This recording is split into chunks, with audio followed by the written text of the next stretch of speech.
नमस्कार बच्चों, मैं अरुणा नारोलिया शासकीय नवीन हाई स्कूल भानपुर भोपाल से।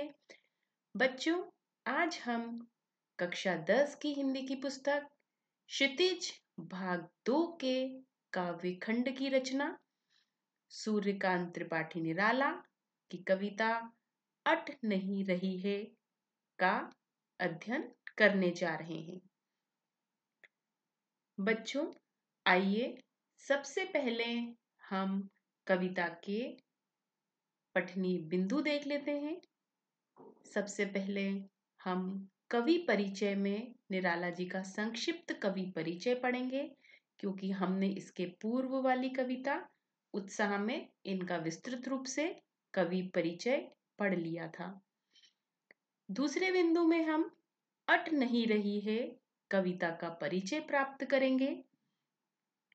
तीसरे बिंदु में कविता का भावार्थ, फिर अर्थ ग्रहण संबंधी प्रश्नोत्तर, वस्तुनिष्ठ प्रश्न, पाठ्य पुस्तक के प्रश्नोत्तर तथा अतिरिक्त महत्वपूर्ण प्रश्न उत्तर पर दृष्टि डालेंगे। तो आइए बच्चों, अब हम पहला बिंदु, जो कि हमारा सूर्यकांत त्रिपाठी निराला जी का जीवन परिचय है, उसको बिंदुवार पढ़ लेते हैं। छायावाद के प्रमुख आधार स्तंभ सूर्यकांत त्रिपाठी निराला का जन्म 1899 में बंगाल के महिषादल में हुआ।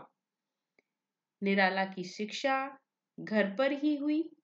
उन्होंने संस्कृत, बांग्ला, अंग्रेजी आदि भाषाओं का घर पर ही अध्ययन किया। रामकृष्ण परमहंस और विवेकानंद के विचारों से यह अत्यधिक प्रभावित हुए। उनका पारिवारिक जीवन कष्ट और संघर्षों से भरा था। पिता, चाचा, पत्नी सभी की मृत्यु के पश्चात उनकी पुत्री सरोज की भी मृत्यु हो गई। उनकी प्रसिद्ध काव्य रचनाएं हैं अनामिका, परिमल, गीतिका, कुकुरमुत्ता, नए पत्ते आदि। अप्सरा, अलका, प्रभावती ये इनके उपन्यास हैं।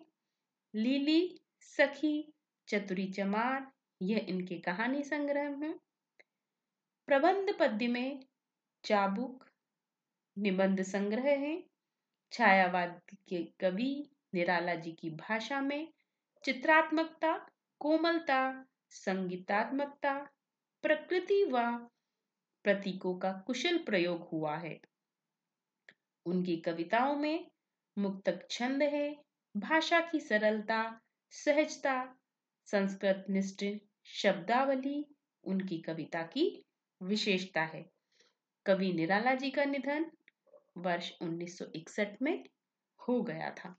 तो बच्चों, यह था सूर्यकांत त्रिपाठी निराला जी का जीवन परिचय। आइए अब हम कविता परिचय अट नहीं रही का पढ़ते हैं। अट नहीं रही कविता निराला जी की श्रृंगार परक छंदबद्ध रचना है। इसमें कवि ने फागुन के अप्रतिम सौंदर्य को चित्रात्मक शब्दों में दर्शाया है। अट नहीं रही है कविता फागुन की मादकता को प्रकट करती है।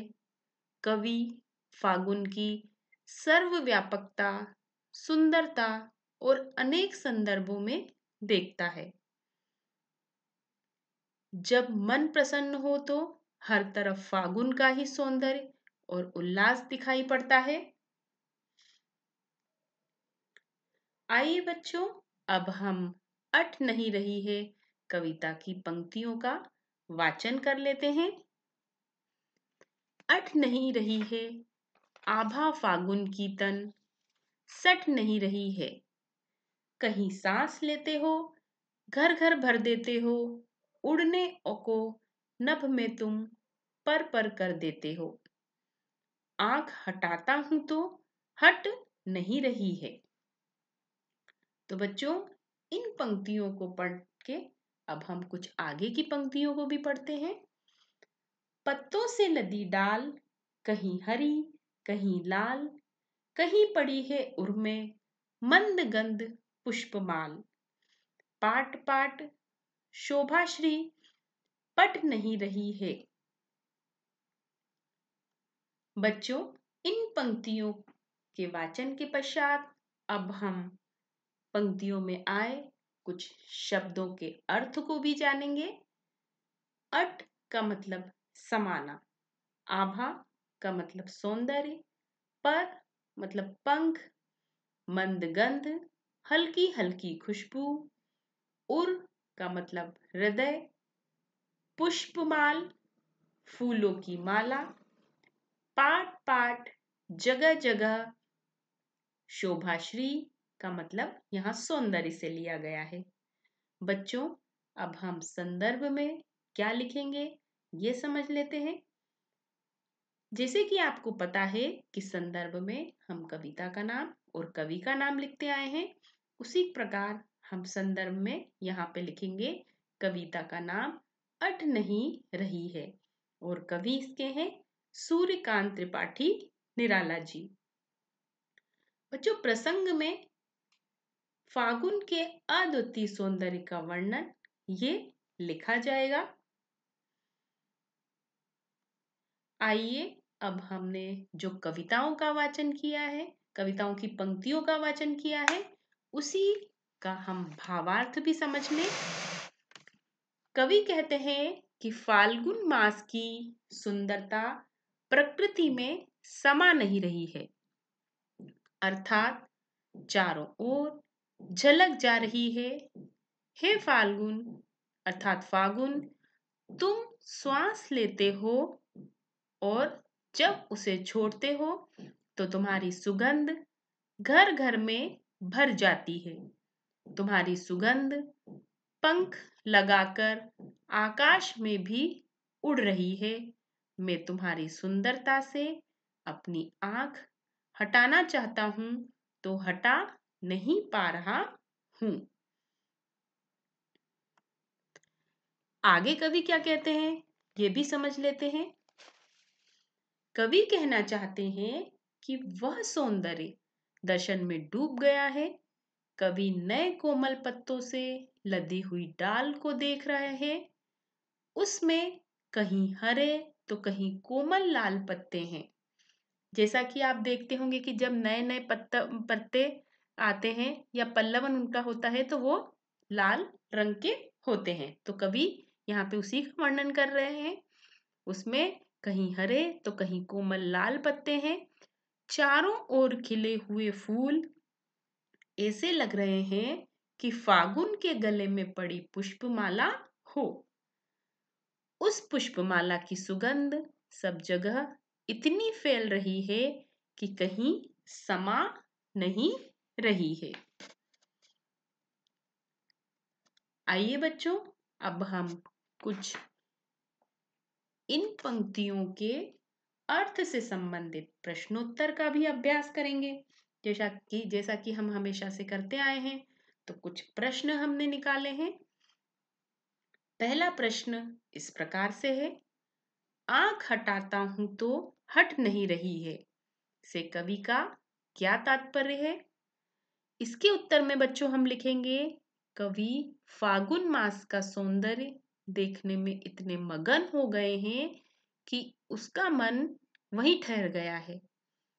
अब वह दूसरी ओर नहीं देखना चाहते हैं, अर्थात वह लगातार फागुन के सौंदर्य को ही निहारना चाहता है। इसीलिए यहाँ पे कहा गया है कि आंख हटाता हूं तो हट नहीं रही है। तो यही इन पंक्तियों का कवि का इन पंक्तियों से तात्पर्य है। अगले प्रश्न में, कहीं सांस लेते हो घर घर भर देते हो में कवि किसकी बात कर रहा है? तो इसके उत्तर में लिखा जाएगा बच्चों, कवि फागुन के बारे में कहता है कि फागुन ने सांस ली और जब छोड़ी तो उसकी सुगंध ने पूरे वातावरण को महका दिया है। यहाँ तक कि आकाश तक वह सुगंध फैल गई है। अगला प्रश्न, पाठ पाठ शोभाश्री में कवि क्या कहना चाहता है? इसका उत्तर इस प्रकार से होगा। कवि कहता है कि जगह जगह फागुन का सौंदर्य बिखर रहा है, अर्थात ऐसी कोई जगह नहीं है जहां फागुन का सौंदर्य ना हो। अगले प्रश्न में, फागुन की आभा प्रकृति में क्यों समा नहीं पा रही है? बच्चों, इसके उत्तर में हम लिखेंगे, पूरा वातावरण फागुनमय हो रहा है, अर्थात फागुन की आभा असीमित है, इसलिए फागुन की आभा प्रकृति में समा नहीं पा रही है। अगला प्रश्न, फागुन की सांस कवि ने किसको कहा है? इसके उत्तर में लिखा जाएगा, कवि ने फूलों से सुगंधित वायु को और शुद्ध पर्यावरण को फागुन की सांस कहा है। अगला प्रश्न जो आपको पटल पर दिखाई दे रहा है वह इस प्रकार से है, फागुन के सौंदर्य को देखते हुए कवि की कैसी स्थिति हो गई है? बच्चों, इसके उत्तर में हम लिखेंगे, कवि फागुन के सौंदर्य में बंधकर रह गया है, कवि फागुन के सौंदर्य का दीवाना हो गया है, उसका मन इस सौंदर्य में डूब गया है, अर्थात रम गया है। अगला प्रश्न, फागुन के कारण वन उपवन कैसे लग रहे हैं? जिसके उत्तर में लिखा जाएगा, वन उपवन महक रहे हैं, पेड़ों पर नए नए पत्ते आ गए हैं, पेड़ों की डालियां फूलों से लद गई हैं।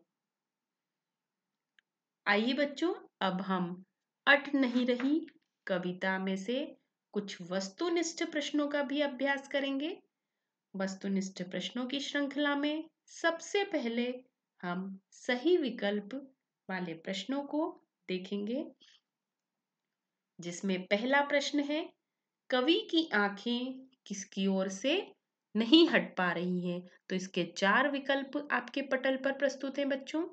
पहला विकल्प है प्रेयसी की ओर से, दूसरा विकल्प है विशालकाय पर्वत की ओर से, तीसरा विकल्प है प्राकृतिक सुंदरता की ओर से, और चौथा विकल्प है काले काले बादलों की ओर से।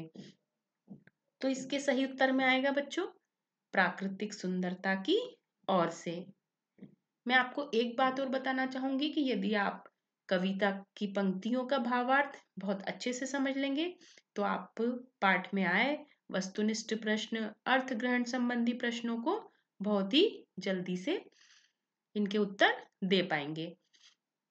आइए अब हम अगले प्रश्न की ओर बढ़ते हैं। फागुन आते ही वन उपवन में क्या परिवर्तन होने लगता है? तो इसके भी 4 विकल्प प्रस्तुत हैं बच्चों। पेड़ों के पत्ते गिरने लगते हैं, पेड़ पौधे मुरझाने लगते हैं, पेड़ों पर रंग बिरंगे फूल खिलने लगते हैं, और सभी कथन कथन सत्य हैं। तो बच्चों, इसके उत्तर में आएगा, पेड़ों पर रंग बिरंगे फूल खिलने लगते हैं। आइए अब अगले प्रश्न की ओर बढ़ते हैं। अट नहीं रही है कविता में चारों तरफ किसकी सुंदरता फैली हुई है? पहला विकल्प है फागुन, दूसरा विकल्प है माघ, तीसरा विकल्प है कार्तिक, और चौथा विकल्प है वैशाख। तो इसका सही उत्तर होगा फागुन, चारों तरफ फागुन की सुंदरता फैली हुई है। अगला प्रश्न है, कवि के अनुसार घर घर में क्या भर जाता है? इसके विकल्प देखते हैं, धुआं, जल, फागुन मास की शोभा, और वर्षा का पानी। तो इसमें आपको सही उत्तर कौन सा लग रहा है बच्चों? स वाला। हाँ, फागुन मास की शोभा घर घर में भर जाती है। अट नहीं रही है कविता में कौन सा गुण है? तो इसमें पहला विकल्प है प्रसाद गुण, दूसरा विकल्प है माधुर्य गुण, तीसरा विकल्प है ओज गुण, और चौथा विकल्प है सगुण। तो इसका सही उत्तर होगा बच्चों प्रसाद गुण। आइए बच्चों, अब हम सही विकल्प के बाद रिक्त स्थानों की पूर्ति से संबंधित प्रश्न भी पढ़ते हैं, जिसमें पहला प्रश्न है, निराला जी का जन्म सन रिक्त स्थान में हुआ था। इसका उत्तर होगा सन 1899 में। दूसरा प्रश्न है, पाठ पाठ का अर्थ, रिक्त स्थान है तो पाठ पाठ का अर्थ जगह जगह है। आभा रिक्त स्थान तन सट नहीं रही है, इस पंक्ति में आएगा आभा फागुन की तन सट नहीं रही है। चौथे में, फागुन में डालियां रिक्त स्थान से लद गई हैं तो फागुन में डालियां कोमल पत्तों से लद गई हैं। फागुन मास में रिक्त स्थान हवाएं चल रही हैं तो इस रिक्त स्थान में आएगा बच्चों, फागुन मास में मादक हवाएं चल रही हैं। आइए बच्चों, अब हम कुछ सत्य असत्य संबंधी कथनों पर दृष्टि डालेंगे। कुछ कथन आपके समक्ष पटल पर दिखाई दे रहे हैं, उसके समक्ष आपको लिखना है कि यह सत्य है या असत्य है। तो पहला कथन है, फागुन मास के कारण लोगों के चेहरे पर मायूसी है। यह एक असत्य कथन है। अट नहीं रही है कविता छायावादी युग की है, तो बिल्कुल यह सत्य कथन है, क्योंकि इसके कवि भी छायावादी हैं। अट नहीं रही है कविता में कवि बादलों को संदेश देना चाहता है, तो बिल्कुल यह असत्य कथन है, वो बादलों को संदेश नहीं देना चाहता है। निराला विस्तृत सरोकारों के कवि हैं, यह एक सत्य कथन है। अगला, निराला रचनावली के 9 खंडों में उसका संपूर्ण साहित्य प्रकाशित है, तो यह बिल्कुल असत्य कथन है, क्योंकि निराला जी की रचनावली 9 खंडों में नहीं, वह 8 खंडों में प्रकाशित की गई है। आइए बच्चों, अब एक वाक्य या एक शब्द में उत्तर वाले प्रश्नों को देखते हैं। पहला प्रश्न इसमें है, घर घर और पर में कौन सा अलंकार है? तो बच्चों यहाँ पर घर घर और पर में पुनरुक्ति प्रकाश अलंकार है। अगला प्रश्न है, फागुन में डालियां किससे लद जाती हैं? तो इसका उत्तर है, फागुन में डालियां हरी लाल पत्तियों से लद जाती है। तीसरा प्रश्न, कवि का प्रिय घर को किस प्रकार सुगंध से भर देता है? तो इसके उत्तर में बच्चों हमें लिखना है, कवि का प्रिय अपनी श्वास से घर को सुवासित कर देता है। अगले प्रश्न में, वन के वैभव में क्या कूट कूट कर भरा हुआ है? तो इसके उत्तर में हम लिखेंगे, वन के वैभव में शोभा और सौंदर्य कूट कूट कर भरा हुआ है। अगला प्रश्न, निराला जी ने किन पत्रिकाओं में संपादन कार्य किया? इसके उत्तर में लिखा जाएगा, निराला जी ने समन्वय, मतवाला और सुधा पत्रिकाओं में संपादन का कार्य किया। आइए बच्चों, अब हम कुछ पाठ्य पुस्तक के प्रश्नों पर भी दृष्टि डाल लें। उसी श्रृंखला में पहला प्रश्न जो आपको पटल पर दिखाई दे रहा है वह इस प्रकार से है, छायावाद की एक खास विशेषता है अंतर्मन के भावों का बाहर की दुनिया में सामंजस्य बिठाना। कविता की किन पंक्तियों को पढ़कर यह धारणा पुष्ट होती है, यह हमें इसमें प्रश्न के उत्तर में लिखना है। तो बच्चों इसके उत्तर में लिखा जाएगा, छायावाद की प्रमुख विशेषता है प्रकृति का मानवीकरण और प्रकृति के माध्यम से मनोभावों का चित्रण करना। कवि इस कविता में इन दोनों ही विशेषताओं का निर्वहन करने में सफल हुआ है। जैसे कि इसकी पंक्तियां इस प्रकार से हैं, आभा फागुन की तन सट नहीं रही है। दूसरी पंक्ति है, कहीं सांस लेते हो घर घर भर देते हो। तीसरी पंक्ति है, कहीं पड़ी है उर्मे मंद गंध पुष्पमाल।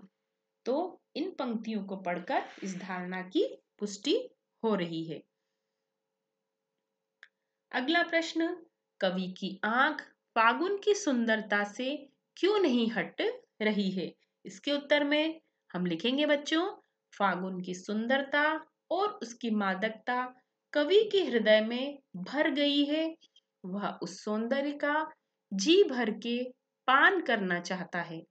वह सम्मोहित हो गया है, इसलिए उसकी आंख फागुन की सुंदरता से हट नहीं रही है। अगला प्रश्न, प्रस्तुत कविता में कवि ने प्रकृति की व्यापकता का वर्णन किन रूपों में किया है? तो आइए बच्चों, अब हम इस प्रश्न का उत्तर भी समझ लें। उपरोक्त कविता, कविता का नाम क्या है बच्चों? अट नहीं रही है।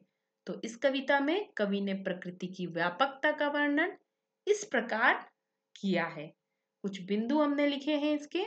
पहला है, प्रकृति की फाल्गुनी सुंदरता चारों ओर व्यापक रूप से फैली है। वह चारों ओर समा नहीं रही है, अर्थात झलक रही है।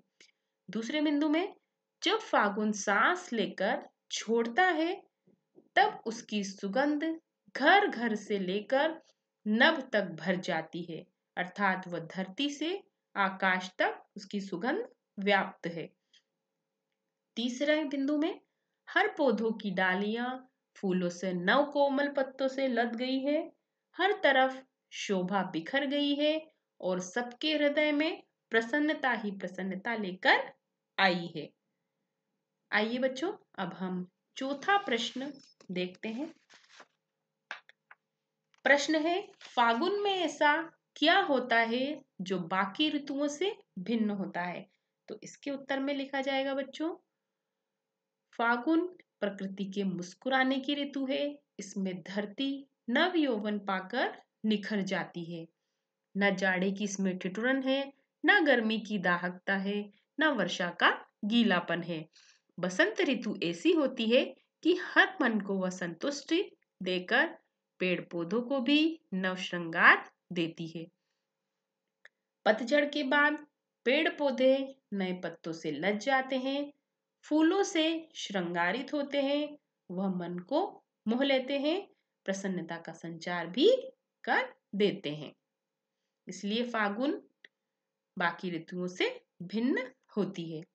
आइए बच्चों, अगला प्रश्न, इन कविताओं के आधार पर कौन कौन सी कविता, जो निराला जी की कविता है उत्साह और अट नहीं रही है, पर निराला जी के काव्य शिल्प की विशेषताएं अब हमें लिखना है। तो आइए बच्चों, इसकी में पहला बिंदु हम लिखेंगे, सहज खड़ी बोली का प्रयोग परंतु तत्सम शब्दों की प्रचुरता है। प्रतीकात्मकता, जैसा कि छायावाद की विशेषता है, प्रतीकों के प्रयोग से कवि अपने मन की बात यहाँ पे रखते हैं। और तीसरी है प्रकृति चित्रण, निराला जी का प्रकृति चित्रण प्रकृति की व्यापकता को चित्रित करता है। अगले बिंदु में उनका शब्द चयन बहुत ही अलग है, नए बिंब नए उदाहरण है, फिर भी कवि अपनी भावनाओं के संप्रेषण में सफल रहता है। अगले बिंदु में अलंकारों का कविता में आ जाना किसी योजना के अंतर्गत नहीं लगता, बल्कि स्वाभाविक रूप से आए गए लगता है। आइए बच्चों, अब एक प्रश्न हम रचना और अभिव्यक्ति का भी देख लें, समझ लें। होली के आसपास प्रकृति में जो परिवर्तन दिखाई देते हैं उन्हें हमें इस प्रश्न के उत्तर में लिखना है। तो इसका उत्तर आप अपने स्वविवेक से भी लिख सकते हैं, मैं तो समझा ही रही हूँ। होली के आसपास शीत ऋतु जा रही होती है और ग्रीष्म ऋतु का आगमन होने वाला होता है। यह संधि काल होता है, न शीत न ग्रीष्म, सुखदायी वसंत ऋतु। इसमें फूल खिलते हैं, फल लगने वाले होते हैं, कोयल अमराई में कूकने लगती है, पूरे वातावरण में फूलों की सुगंध ही सुगंध हवा में समाई होती है। यह मन को प्रसन्न कर देने वाली ऋतु होती है, तभी तो इसे ऋतुराज कहा गया है। आइए बच्चों, अब हम पाठ के कुछ अतिरिक्त प्रश्न उत्तर जो कि बहुत ही महत्वपूर्ण है और परीक्षा में आने के संभावना भी रखते हैं, उन पर दृष्टि डालते हैं। तो इसमें पहला प्रश्न है, फागुन की मस्त बयार का मानव मन पर क्या प्रभाव होता है? तो इसका उत्तर है, फागुन में जब प्राकृतिक सौंदर्य निखर उठता है तब मानव मन भी प्रसन्नता से भर उठता है। होली का त्योहार जो कि रंगों का त्योहार है, प्रकृति के रंगों में रंग जाता है। होली पर गाए जाने वाले लोकगीत मानव मन की प्रसन्नता के प्रतीक हैं। दूसरा प्रश्न, फागुन प्रभाव से पेड़ों की डालियों का स्वरूप किस तरह का हो गया है? तो इसके उत्तर में लिखा जाएगा बच्चों, फागुन के आगमन से पेड़ों की डालियां पत्तों से भर गई हैं और हरे पत्तों के कारण चारों ओर हरियाली ही हरियाली दिखाई दे रही है। डालियों पर चटकी हुई कलियों से लाल रंग के पुष्प दिखाई दे रहे हैं।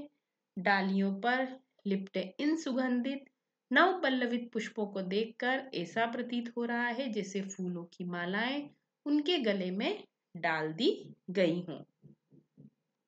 अगला प्रश्न, पट नहीं रही है पंक्ति द्वारा कवि क्या कहना चाहता है? अट नहीं रही है कविता के आधार पर इस प्रश्न का उत्तर हमें लिखना है। तो इसके उत्तर में आएगा बच्चों, अट नहीं रही है कविता में कवि फागुन मास की मादकता एवं सौंदर्य का वर्णन करते हुए प्रस्तुत पंक्ति के माध्यम से यह कहना चाहते हैं कि सब जगह सुंदरता फैली पड़ी है, अर्थात बिखरी हुई है। रंग बिरंगे फूल पत्ते इस तरह छा गए हैं मानो वे फागुन के तन में समा नहीं पा रहे हैं। फागुन का सौंदर्य बाहर प्रकट हो रहा है। अगला प्रश्न बच्चों, उत्साह और अट नहीं रही कविताओं के आधार पर निराला जी के प्रकृति चित्रण की विशेषताएं हमें इस प्रश्न के उत्तर में लिखनी है।